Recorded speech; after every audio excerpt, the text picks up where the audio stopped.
There are people who will tell you claiming Social Security at 62 is always a mistake, and there are people who will tell you waiting is always the wise move.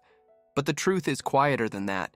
It depends on your life, your health, your work, your spouse, your savings, and something nobody likes to admit: how tired you are. Maybe you've been working since you were a teenager. Maybe your knees understand your job better than any spreadsheet ever could. Maybe you've looked at your account and thought, if I could just breathe a little earlier. Today, we're not going to worship the biggest monthly check. We're going to talk about 7 real situations where taking Social Security at 62 can make perfect sense. Not for everyone, not as a rule, but for the person whose life doesn't fit neatly inside a calculator. By the end, you may see this decision less like a math problem and more like a mirror. The first situation where claiming Social Security at 62 can make sense is when your health is already asking questions that money cannot answer. And I want to be careful here because this is not easy to talk about. Nobody wants to sit at the kitchen table and say out loud, "What if I don't live as long as the spreadsheet assumes I will?" That sentence feels cold. It feels unfair. It feels like you're putting a number on something sacred and personal. But when you're making a retirement decision, especially after 40, 45, maybe 50 years of work, you have to be honest with the life in front of you. Not the life some financial brochure imagined for you. Not the perfect retirement plan where everybody lives to 95, stays healthy, plays golf, travels, and never has a bad medical result. Your life, your body, your history, your family. If you are 62 and you've had serious health problems, or your family has a pattern of shorter life expectancy, or your doctor has already started saying things in a tone that makes the room feel heavier, then waiting for a bigger check may not automatically be the noble choice.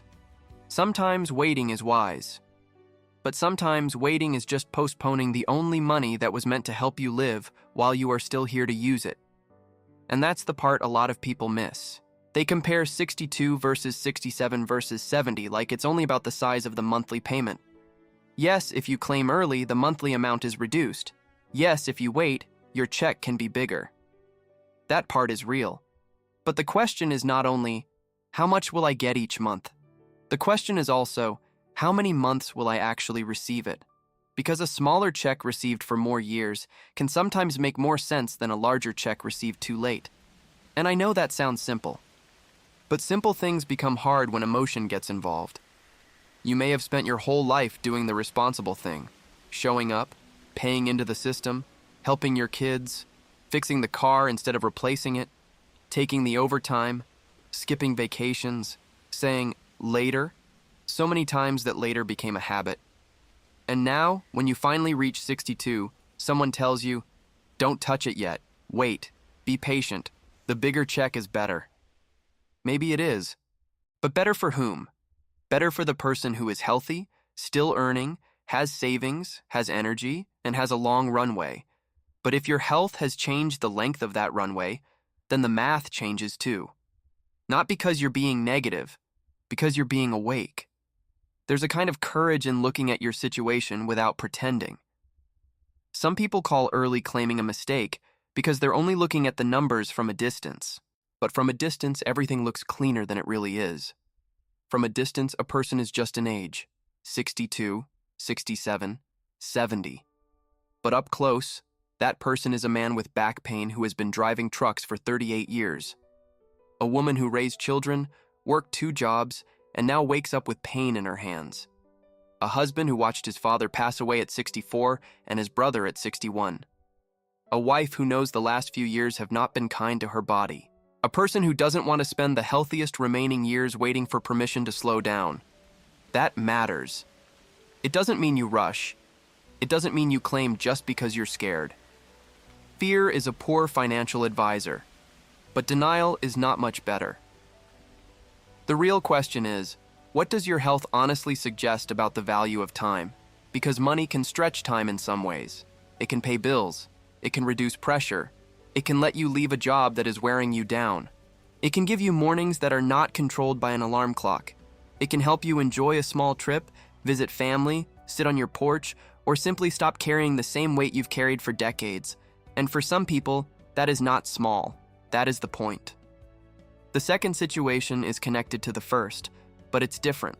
Claiming at 62 can make perfect sense when continuing to work is damaging your life more than the delayed benefit would improve it. This is where the conversation gets real. Because not every job is a laptop and a quiet office. Some people are doing work at 62 that their body should have been allowed to leave years ago. Standing all day, lifting, driving, cleaning, repairing, climbing, dealing with heat, noise, customers, pressure, or managers who still talk to them like they are 25 and replaceable. And after a while, work doesn't just take your time, it starts taking pieces of you, your patience, your sleep, your mood, your dignity, your ability to enjoy the few hours you have at home. So when someone says, just keep working until full retirement age, they may be speaking from a world that looks nothing like yours. They may not understand what it feels like to come home so tired you don't even have the energy to enjoy the money you earned. They may not understand what it feels like to sit in your car before walking into work and take one long breath because you're trying to gather the strength to go inside. They may not understand that there is a difference between being technically able to work and being able to keep doing it without losing yourself. That difference matters. Now, Social Security at 62 may not replace your full income. For most people, it won't. But it can become a bridge. It can reduce how many hours you need to work. It can help you move from full-time to part-time. It can let you leave the hardest job and take something lighter, even if it pays less. It can turn a desperate situation into a manageable one. And sometimes manageable is the miracle people are actually looking for. Not rich, not luxurious, just manageable. A bill paid on time, a body that gets to rest, a mind that is not constantly calculating how much longer it can endure. So when we talk about claiming at 62, we have to stop pretending the only smart decision is the one that produces the biggest number at age 70. A bigger check is valuable, but so is a smaller life with less pain. So is time. So is rest. So is leaving a season before it breaks you. For the right person in the right situation, claiming at 62 is not giving up. It is choosing to stop paying for a larger future check with the last good years of your strength. And that is not weakness. That is wisdom with dirt under its fingernails. The third situation where claiming Social Security at 62 can make perfect sense is when your savings are thin, your monthly bills are real, and waiting would force you into decisions that could hurt you more than the early filing reduction itself. Now, this is where a lot of people get quiet, because money after 40, after 50, after 60 becomes personal in a way it didn't feel when you were younger. When you're young, you talk about goals. When you're older, you talk about consequences. Rent, mortgage, property taxes, medicine, insurance, food, a car that still runs, but only because you keep negotiating with it. And sometimes people say, don't claim at 62, as if everyone has a comfortable cushion sitting in the bank, but not everyone does. Some people reach 62 with a retirement account that looks smaller than they hoped. Not because they were careless. Sometimes life simply kept taking bites. A divorce, a layoff, helping an adult child, medical bills, a business that didn't survive, years of wages that never quite caught up with prices, a spouse who got sick, a parent who needed care. And suddenly, the clean retirement plan people talk about on paper looks nothing like the one sitting on your kitchen table. So here is the truth. If waiting to claim Social Security forces you to drain your emergency savings, rack up credit card debt, fall behind on bills, or pull too much from retirement accounts during a bad time, then waiting may not be the smartest move. It may only look smart from far away. Because a larger check later does not automatically repair the damage you create while waiting. Debt has a way of becoming a shadow. It follows you into every room. It makes ordinary days feel heavier. You go to the grocery store and do math in your head. You open the mailbox and feel your chest tighten. You stop answering calls from numbers you don't recognize. You tell yourself you're just trying to make it to full retirement age, but the price of making it there may be a kind of stress that steals more from you than people can see. And that is why claiming at 62 may be reasonable when the alternative is financial bleeding. Not financial discomfort. Everyone has some discomfort. I'm talking about bleeding. I'm talking about watching the balance go down every month with no real plan for how it comes back. I'm talking about using high-interest debt to protect a future benefit, while the present is quietly catching fire. There is a difference between patience and self-punishment. Patience says, I can wait because I have enough. Self-punishment says, I should wait because someone told me that's what smart people do, even though your real life is telling you something else. And this is where you have to be honest. Not dramatic. Honest. If claiming early gives you enough steady income to stabilize your household, reduce withdrawals, avoid debt, or stop the monthly panic, that stability has value. It may not show up in a simple benefit comparison chart, but it shows up in your blood pressure. It shows up in your sleep. It shows up in how you treat the people you love. It shows up in whether you wake up already afraid of the day. The fourth situation where claiming at 62 can make sense is when you have a clear plan to use the benefit as part of a transition, not as a rescue. This is important. Claiming early works best when it has a job. When that money is not just disappearing into chaos, but helping you build a softer landing. Maybe you claim at 62 so you can work part-time instead of full-time. Maybe it allows you to delay touching a retirement account. Maybe it covers basic expenses while you sell a house, relocate, downsize, or move closer to family. Maybe it lets your spouse continue working a little longer while you step away from a job that has become too much. Maybe it buys you 2 or 3 years of breathing room while you reorganize your life. That can be wise. Because retirement is not always a door you walk through in one clean step. For many people, retirement is a hallway. You move through it slowly. You loosen your grip on work before you let go completely. You test what your expenses really are. You find out what kind of days you actually want. You learn what you can live without. You learn what you refuse to live without. And Social Security at 62 can sometimes become the handrail in that hallway. It may not carry you by itself, but it helps you move without falling. The mistake is claiming early with no plan, no budget, no awareness of the trade-off, and then hoping the money solves everything. It won't. Social Security is not magic. It is a tool, and tools only help when you know what you are building. So before claiming at 62, a person should be able to answer a few quiet questions. What bills will this cover? What income will still come in? What expenses can be reduced? How long do I expect to keep working, even part-time? What happens if prices rise? What happens if my health changes? What happens if I live longer than I expect? These questions are not meant to scare you. They are meant to respect you. Because you are not a child making a reckless decision. You are a grown person looking at your life from the inside. And from the inside, sometimes early Social Security is not an escape. It is a strategy, a modest one, a practical one.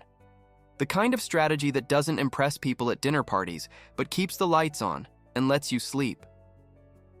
And after a certain age, you begin to understand something. Peace is not always loud. Sometimes peace sounds like a paid electric bill. Sometimes it sounds like fewer hours on your feet. Sometimes it sounds like looking at your bank account and not feeling your stomach drop. That is not a small thing. That is a life becoming more livable. The fifth situation where claiming Social Security at 62 can make perfect sense is when taking the smaller check helps you protect something else that may be more fragile at the moment. And by that, I mean your savings, your retirement accounts, your home equity, or simply the little bit of financial ground you still have under your feet. A lot of people look at Social Security like it exists in a separate box. They ask, should I claim now or wait? But real life doesn't come in separate boxes. Real life is connected. If you don't claim Social Security, where does the money come from instead? Does it come from savings? Does it come from a 401k? Does it come from credit cards? Does it come from selling investments at the wrong time? Does it come from asking family for help when you really don't want to? This is where the decision becomes more than a benefit statement. It becomes a household decision. Imagine a man who is 62, no longer able to keep doing the same demanding job, with a modest retirement account.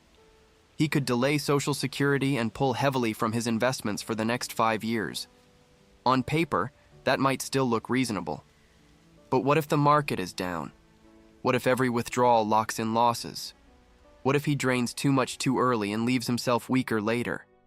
In that case, claiming Social Security at 62 may help him reduce the pressure on those accounts. Not because the early benefit is huge, it may not be, but because it can slow the bleeding. It can spread the weight across different sources of income instead of forcing one account to carry everything. And sometimes, retirement planning is not about making the perfect move. Sometimes it is about not breaking the chair you are still sitting on. This is especially true for people who do not have a large margin of error. Wealthy people can afford elegant strategies. Ordinary people need durable ones. They need strategies that survive a car repair, a dental bill, a bad market, a rent increase, or 3 months of higher groceries. If taking Social Security at 62 keeps you from pulling too aggressively from other money, it may be a defensive move. And defense matters. Nobody talks about defense enough in personal finance. Everyone wants growth, growth, growth. Bigger returns, bigger checks, bigger balances. But after a certain age, the question changes. You are not just trying to grow. You are trying to protect. Protect your options, protect your dignity, protect your ability to handle the next surprise without panic. There is a kind of wisdom that does not look flashy. It looks like keeping enough cash in the bank. It looks like not selling investments when you don't have to. It looks like taking a smaller Social Security check so your other resources can breathe. And yes, that means accepting a permanent reduction. That part should never be hidden. Claiming early usually means your monthly benefit is smaller than it would be if you waited. But the right question is not, is smaller bad? The right question is, what does smaller make possible? If smaller keeps you stable, smaller may be useful. If smaller lets you avoid expensive debt, smaller may be protective. If smaller helps you preserve the money you already fought to save, smaller may be smarter than it sounds. The sixth situation where claiming at 62 can make sense is when your household strategy is not built around one person alone. This matters deeply for married couples, divorced people who may qualify based on a former spouse's record, widows, widowers, and households where one person earned much more than the other.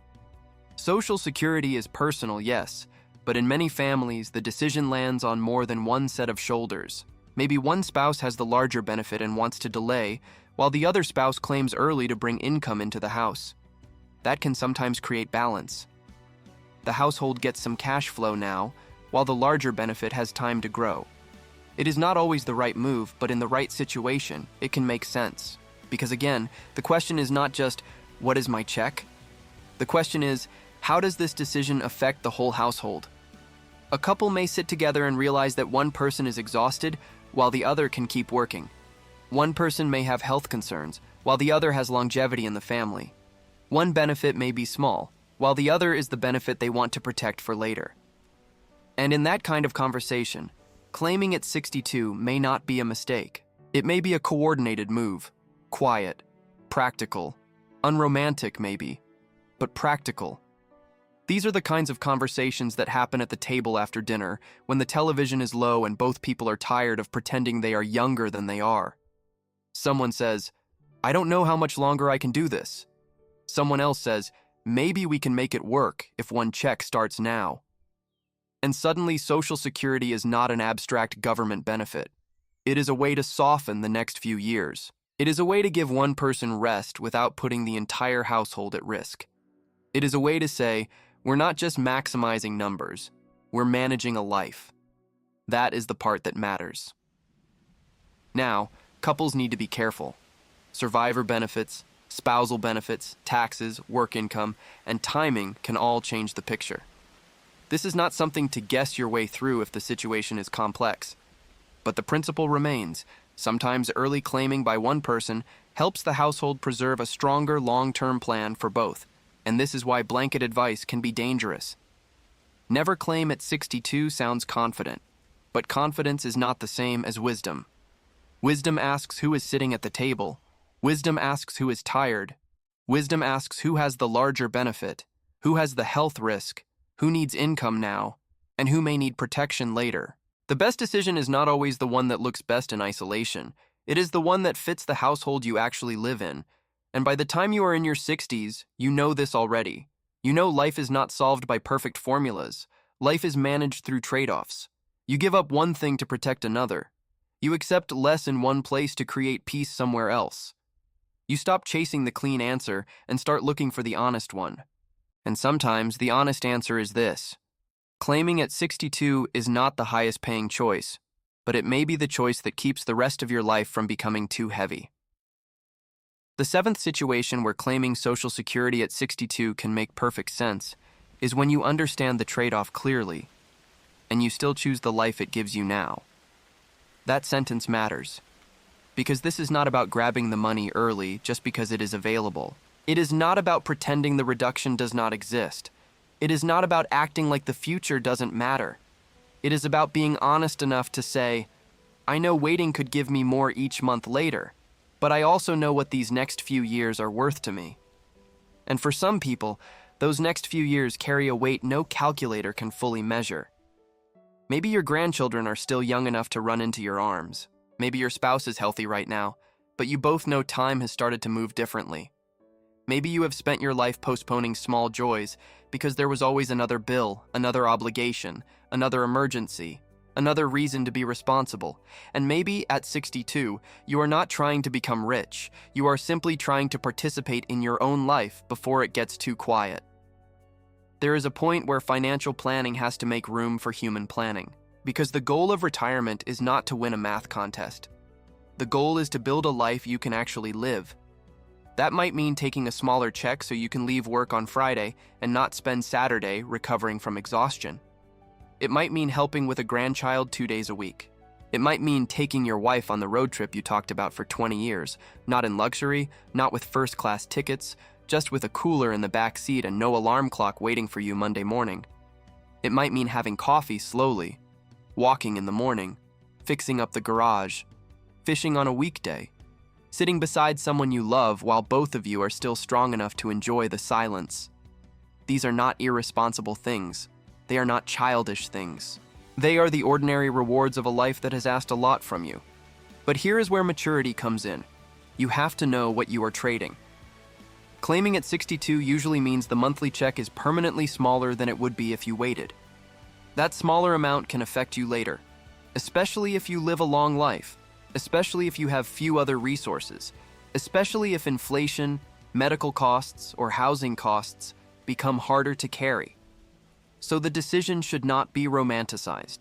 A peaceful morning at 62 does not erase the bills at 78. A little breathing room now does not remove the need for a plan later, and that is why the best early claiming decisions are made with eyes open, not from panic, not from bitterness, not from a feeling that the government owes me so I'm taking it now. That mindset can be dangerous because it turns a financial decision into an emotional reaction. And emotional reactions often feel powerful in the moment, then expensive later. The better question is quieter. If I claim at 62, what does it allow me to do, and what does it make harder later? Sit with that. Don't rush past it. What does it allow? Does it allow you to reduce work hours? Pay bills without debt? Preserve savings? Support a spouse's larger claiming strategy? Leave a job that is harming your health? Create a transition into retirement? Enjoy time while health is still present? And then ask the other side, what does it make harder? Will the reduced check leave you exposed later? Will you still have enough if rent rises? If your spouse passes first? If medical expenses grow? If you live into your late 80s or 90s? This is how grown people make grown decisions. Not by pretending there is no risk, by naming the risk and deciding whether the trade is still worth it. And sometimes it is. Sometimes the person who claims at 62 is not being careless. Sometimes they are the only person in the room who truly understands the room. They know their job, they know their knees, they know their marriage, they know the balance in the bank, they know the family history, they know how many years they have already spent waiting for a better season. And they know that more money later is not always better if later arrives after the life has gone out of the years. That is a hard truth. Not a dramatic one. Just hard. Because people over 40 understand something younger people often don't. Time does not feel equal at every age. A year at 62 is not the same as a year at 82. Not emotionally, not physically, not relationally. At 62, you may still have the strength to drive across the state, help your daughter move, take your grandson to breakfast, repaint the porch, walk a trail, dance badly in the kitchen, or sit with your old friends and laugh until someone wipes their eyes. At 82, maybe you can still do some of those things, maybe you can't. Nobody knows. And because nobody knows, the decision is not obvious. It is personal, deeply personal. That is why shame has no place here. You should not be shamed for waiting if waiting fits your life. And you should not be shamed for claiming early if claiming early fits your life. What you should avoid is sleepwalking into the decision. Because Social Security at 62 can be a lifeline, a bridge, a pressure release, a household strategy, or a way to reclaim time. But it can also become a regret if you take it without understanding what it means. So the real wisdom is not always claim early or always wait. The real wisdom is learning to hear the difference between impatience and necessity, between fear and clarity, between running away from work and stepping wisely into a different season. There is dignity in waiting when waiting protects you. There is also dignity in claiming when claiming protects you. And maybe that is the part nobody says enough. You are allowed to make a decision that fits the life you actually have, not the life a stranger thinks you should have. You are allowed to look at your own years with honesty. You are allowed to say, I want the bigger check, and build around that. You are also allowed to say, I want the time, and build around that too. Just don't lie to yourself about either choice, because every retirement decision has a price. Waiting has a price.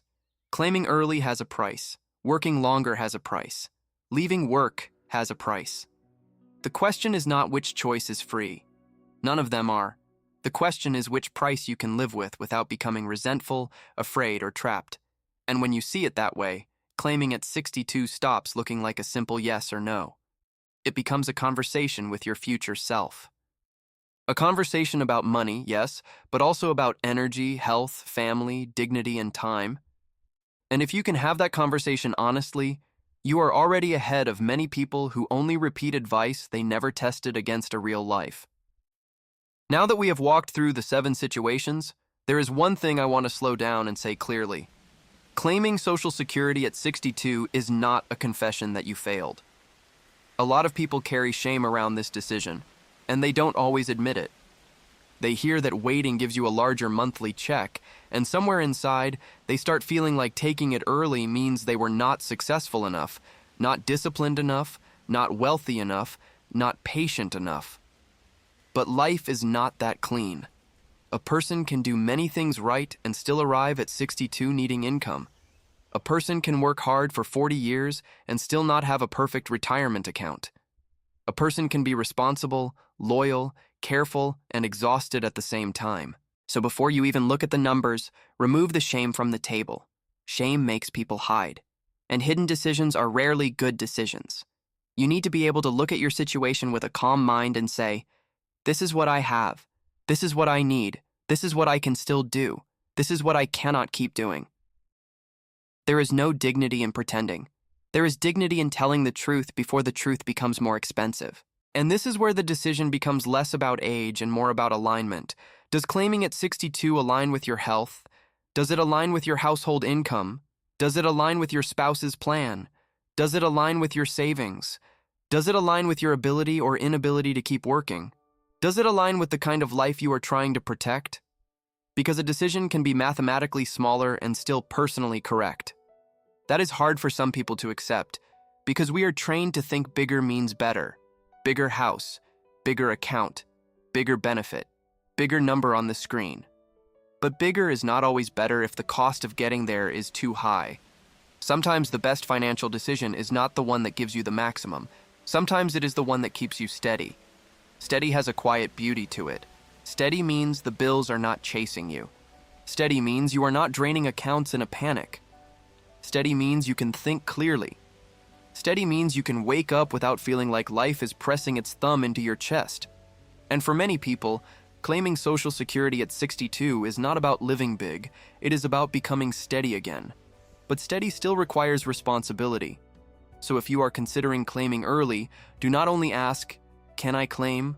Ask, can I live with this number?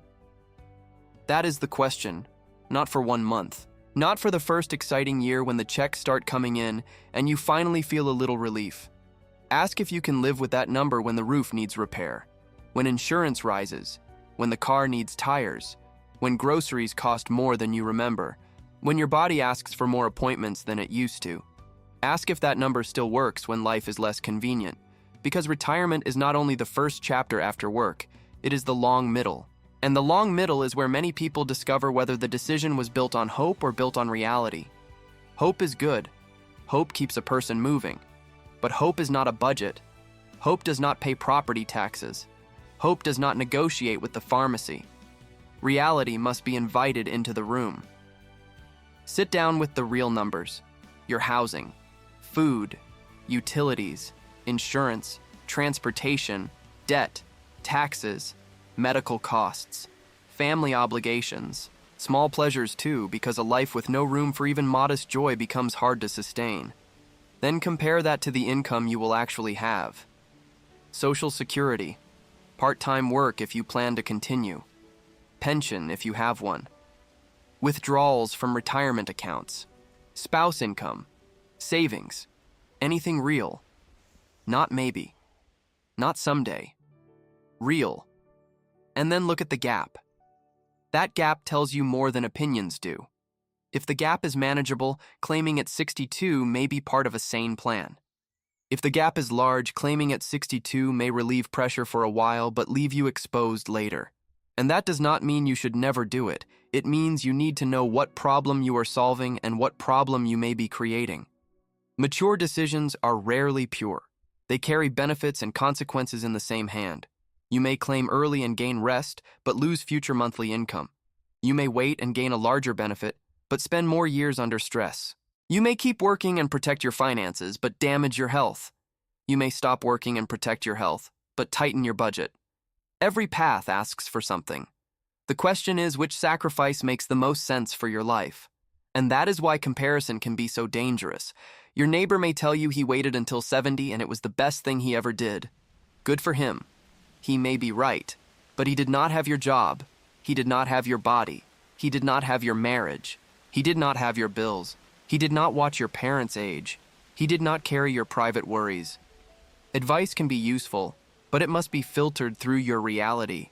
Otherwise, you end up living under someone else's confidence, and there is no peace in that. The person who waits wisely and the person who claims early wisely may both be making good decisions. They are simply solving different problems. One is solving for long-term income. The other may be solving for health, stability, work fatigue, debt avoidance, or time. The tragedy is not choosing one path or the other. The tragedy is choosing without understanding why. So before you claim, pause. Before you delay, pause. Don't let fear rush you. Don't let pride trap you. Don't let shame silence you. Don't let some stranger's perfect rule replace your imperfect life. Take your benefit estimate. Take your budget. Take your health history. Take your work situation. Take your spouse's reality. Take your savings. Put it all on the table. Not to scare yourself, but to finally stop carrying the decision in your head like a fog. Fog makes everything feel bigger than it is. Numbers bring shape, and once a thing has shape, you can face it. Maybe you will look at everything and say, no, I should wait. I can manage a few more years. That can be wisdom. Or maybe you will look at everything and say, no, claiming now is the bridge I need. That can be wisdom too. The point is not to prove someone right. The point is to stop drifting. Because retirement punishes drifting. Not always immediately, but quietly. A little too much withdrawn here. A little too much debt there. A little too much denial. A few years pass, and suddenly the choices become narrower. So, if claiming at 62 gives you a plan, use it like a plan. If waiting gives you protection, use waiting like protection. But whatever you do it awake. Do it with your eyes open. Do it as a person who respects both the future and the present. Because the present matters too. That may be the sentence some people needed permission to hear. The present matters too. Yes, protect your older self. Yes, think about 75, 80, 85. But do not erase the person you are at 62 as if that version of you is only a servant for the future. That person has worked. That person has endured. That person may need rest now. That person may deserve a life that feels less like survival. And the art of this decision is learning how to care for both versions of yourself, the one who needs relief today and the one who will need security tomorrow. That is not easy, but it is honest. And honest is where good decisions begin. If you are still here with me near the end of this video, I want to invite you to subscribe to this channel and walk with us every day. Because if this conversation matters to you, then you are probably not looking for noise. You are looking for someone to talk about money in a way that feels real, calm, and useful for the season of life you are actually in. And that is exactly why we need to come back to the heart of this decision. Because Social Security at 62 is not just about claiming early. It is about knowing what kind of pressure you are under, and whether that pressure is temporary, manageable, or slowly becoming dangerous. A lot of people wait too long to admit when the pressure is changing them. They keep saying, "I'm fine." They keep saying, "I can make it." They keep saying, "Just another year." And sometimes they can. Sometimes one more year of work is the best financial move they could make. But sometimes one more year is not just one more year. Sometimes it is one more year of pain, one more year of stress, one more year of sleeping badly, one more year of missing ordinary days with people they love, one more year of trading health for a larger number later. And this is where you have to stop asking only what the government formula says and start asking what your life is trying to tell you. Your life speaks. Not dramatically, quietly. It speaks through your energy in the morning, through the way you feel on Sunday night, through the way your body reacts when you think about work, through the way your spouse looks at you when you say, "I'm just tired," through the way your bank account feels after the bills are paid, through the way you think about the future, either with some calm or with a knot in your stomach. Those signals matter. They are not the whole decision, but they belong in the room. The mistake many people make is thinking the best retirement decision is the one that removes regret completely. But no decision does that. Waiting can create regret if you lose years you could have lived more freely. Claiming early can create regret if the smaller check becomes too tight later. Continuing to work can create regret if it damages your health. Leaving work can create regret if you are not financially ready. So the goal is not to find a path with no regret. The goal is to find the path where the trade-off is honest, understood, and acceptable to you. That word matters. Acceptable. Not perfect. Acceptable. Can you accept the smaller check in exchange for relief now? Can you accept working longer in exchange for more security later? Can you accept part-time work as a middle path? Can you accept downsizing, moving, spending less, or adjusting expectations if claiming early gives you time but less income? These are not glamorous questions, but they are the questions that protect you. Because retirement is not ruined by one honest trade-off. It is ruined by pretending there was no trade-off at all. And if you decide to claim at 62, then claim with discipline. Let that money have a purpose. Don't let it leak away through habits that never served you. Don't treat it like a bonus. Treat it like part of the foundation. Maybe it covers the mortgage. Maybe it covers groceries and utilities. Maybe it gives you permission to reduce hours. Maybe it helps you preserve savings. Maybe it keeps you out of debt. Whatever its job is, give it a job. Money without a job disappears quietly. You don't notice it leaving until the room feels empty. But money with a job becomes structure. It holds something up. And for a person in their 60s, structure is worth more than excitement. You don't need a dramatic retirement. You need a retirement that can hold you. A retirement that can survive normal problems. A retirement that does not collapse every time life sends a bill you didn't expect. And if claiming at 62 helps build that structure, then it deserves serious consideration. If it weakens the structure, then waiting may deserve serious consideration. Notice the difference. We are not defending one answer.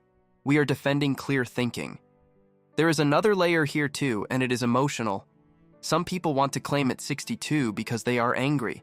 They feel like they paid in all their lives and they want the money now. I understand that feeling. I really do. When you have watched taxes come out of every paycheck for decades, Social Security does not feel abstract. It feels earned, and it is earned. But anger should not be the one signing the paperwork. Anger is allowed to sit in the room, but it should not hold the pen. Let clarity hold the pen. Let your budget hold the pen. Let your health, your spouse, your work situation, and your long-term needs hold the pen. Because once the decision is made, you are the one who has to live with it. Not the person who gave you advice. Not the coworker who said you'd be crazy to wait. Not the article that said you'd be crazy to claim. You. You will live with the monthly check. You will live with the relief. You will live with the limits. And that is why this decision deserves respect. Not panic, not shame. Respect. At 62, you are not at the end of the story. But you are far enough into the story to know that time is not theoretical anymore. You have buried people who thought they had more time. You have seen healthy people become fragile. You have seen careful people get surprised. You have seen careless people get lucky. Life has taught you that plans matter, but plans do not control everything. So build the best plan you can and leave some humility inside it. Maybe claiming at 62 gives you the bridge you need. Maybe waiting gives you the protection you need. Maybe the answer is not a door, but a staircase, part-time work, smaller expenses, a later claim, or an early claim used carefully. The important thing is that you stop letting the decision float above your life like a cloud. Bring it down. Put it on paper. Talk about it. Run the numbers. Feel the emotions, but don't let them drive alone. And then choose the path you can stand behind quietly, even if someone else would have chosen differently. That quiet confidence may be the real sign you made the right decision. Not because the choice is perfect, but because it is yours and you made it awake. And now we come to the part of this conversation where the decision becomes very quiet.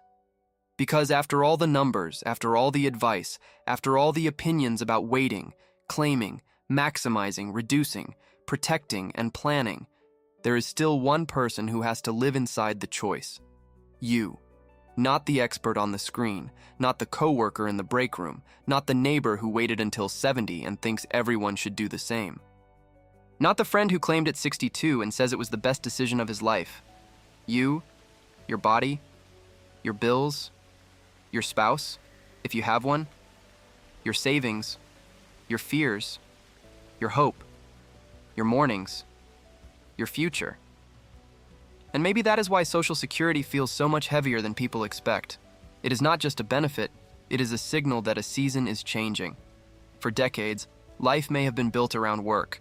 Wake up, get dressed, go in, come home, recover, pay bills, repeat. Then suddenly, a form on a government website asks you to make a decision that feels like it contains your whole life. Claim now or wait, smaller now or bigger later, relief now or security later. And behind that simple choice are all the years no one saw. The jobs you stayed in because your family needed you. The vacations you skipped. The times you said, "We'll do it someday." The mornings you got up when you were already tired. The private math you did when prices went up and income did not. The way you kept going because that is what grown people do. So if you are considering claiming at 62, do not let anyone reduce your decision to one sentence. It is not always wise. It is not always foolish. It is not always a mistake. It is not always freedom. It is a tool, and the value of a tool depends on the hands holding it and the problem in front of it. In the right situation, claiming at 62 can protect your health. It can give you relief from work that has become too heavy. It can help stabilize thin savings. It can reduce the need for debt. It can preserve other resources. It can support a household strategy. It can give you time while time still feels usable. But in the wrong situation, it can make later years tighter than they need to be. It can leave you exposed. It can become a decision made from fear, frustration, or exhaustion instead of clarity. That is the line you have to find, not the line someone else draws, the line in your own life. And maybe the most honest question is not, should everyone claim at 62? The honest question is, what am I trying to protect? If you are trying to protect long-term income, waiting may be worth it. If you are trying to protect your health, your stability, your marriage, your remaining energy, or your ability to step away from a job that is wearing you down, claiming earlier may deserve serious respect. Every choice protects something. Every choice gives something up. That is why there is no perfect answer. There is only the answer you can live with when the room gets quiet and there is nobody left to convince. So take your time. Not forever, but enough. Look at the numbers. Look at your health. Look at your work. Look at your spouse's situation. Look at your savings. Look at your debt. Look at the life you want, but also the life you can actually afford. Be honest about what scares you, but do not let fear make the decision alone. Be honest about what you want, but do not let desire ignore the future. Stand in the middle, where adults often have to stand, between relief and responsibility, between now and later, between the person you are today and the older version of you who is quietly depending on the choices you make. And when you finally choose, choose without shame. If you wait, wait with purpose. If you claim, claim with purpose. If you keep working, know why. If you step back, know what the money must do. Do not drift into retirement like someone being carried by a current. Step into it with your eyes open, even if the path is modest, even if the plan is imperfect, even if the numbers are not as beautiful as you once hoped they would be. A modest plan made honestly is stronger than a perfect plan you never had. And maybe, after all of this, that is the quiet truth. The best retirement decision is not always the one that looks richest on paper. Sometimes it is the one that lets a person breathe again without forgetting tomorrow. Sometimes it is the one that protects the last good years from being spent entirely in survival mode. Sometimes it is the one that says, I have done enough waiting. Now I need to live carefully, but I need to live. And there is nothing small about that. So before you make the choice, sit with it. Not in panic, not in pride. Just sit with it. Let the numbers speak. Let your body speak. Let your life speak. And when all three have spoken, you may already know more than you think. If this video helped you see the decision more clearly, follow the channel for more honest conversations about money, retirement, and the choices that shape the second half of life. Share this video with 5 people who may be wrestling with the same question, because sometimes one calm conversation can keep someone from making a rushed decision. And leave a sincere comment below.